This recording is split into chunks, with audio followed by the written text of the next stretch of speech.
this is an important milestone for us as we continue advancing towards the January caucuses. Today, actually, even though I had been here with Governor Reynolds in the spring, I was not a candidate then. It was actually the first time we've been to Scott County since I've been a candidate. So this is actually our 88th of 99 counties, and we're excited to be here.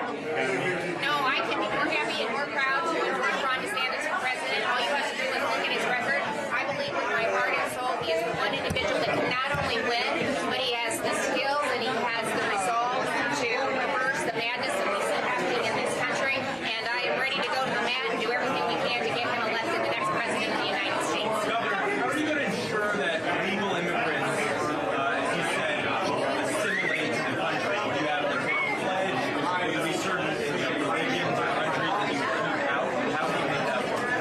Well, I think it's things that we've always done, but I think one of the things is to do it on an individual basis rather than a mass basis. I think the mass immigration has not worked, certainly in Europe, and I think things like the civics and all that are important, but I think it needs to be individualized, and I would not do things like diversity lottery or chain migration. Governor Youngkin has elections today, and his name has been floated as a potential late entry into this race. What do you make of that, or another candidate getting into the race at this point? I don't think it would be feasible, but I can't really speak to it. Governor, Ukraine needs to remain sovereign and there needs to continue to lock down Russia. And he really has helped with us.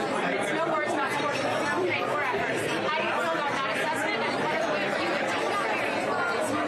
Well, I mean, I think she's basically supported playing chess for Ukraine, which I don't support because they've spent billions and billions of dollars in ways that are unaccounted for. They spent billions of dollars on things like salaries for Ukrainian bureaucrats and pensions for Ukrainian bureaucrats. And so, yes, we have an interest in keeping Russia in a box, but to ignore our own security, which they have done at our own border, where we know we have a threat of terrorism, we know the drug cartels, we know all these things. And so Biden's supplemental request, $105 billion, he's got a few billion, which they say is for border, but most of that is to process more illegals into the country. That is not getting the job done. And so what he's proposing is not going to make America safer. I think the House did the right thing by focusing on the Israel package, paying for it, but this border needs to be addressed. That is a pressing national security issue. There may be some money involved, but it's mostly the policy change that needs to happen, and I hope that the Congress forces Biden's hand. Governor. How do you feel about necking that immigration right now in Iowa? How do you plan on getting out voters in Iowa tomorrow and voters nationwide?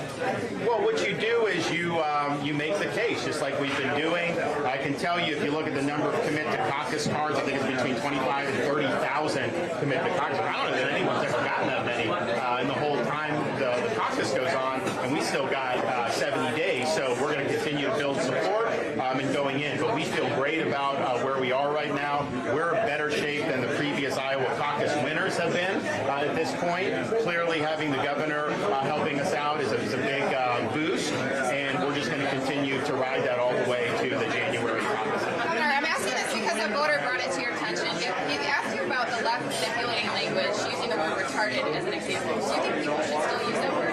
Well, I think what he was saying was that was being used not in the context of disability, but in the context of slowing something, and the idea that using it in a different context means you're attacking someone with disability. That obviously would not be true in that situation. Governor Reynolds, I have a question for you. I spoke with a Republican chair in Iowa yesterday, expressed disbelief in surprising endorsement from the caucus. What message does your endorsement send to the other candidates in this race who are looking for a fair shake in January? Well, I'm really proud that I did give them a fair shake. As governor, I said I have a responsibility to make sure that all candidates, that we welcomed all candidates, that they had an opportunity to talk about their message and their vision. And we did that. We did that for 7 months. And they have crisscrossed the stage. You've seen the number, the candidates start to narrow. But I decided as a mom and as a grandmother and as an American, I could not sit on the sidelines any longer. This is unprecedented times. Our country is in trouble. The world is a mess. And I need to get behind a leader that I believe can win. I have so much respect for this guy. He is one of the most relevant candidates that we've had in a long time. He is an effective leader. I believe he is the guy that can get it done, and I believe he can start to make those changes on day one. And so, we're all Republicans. Once we get done with this, whoever the nominee is, we'll get behind him. I think it's going to be Ron DeSantis, but I welcome candidates. They've had their chance. They've crisscrossed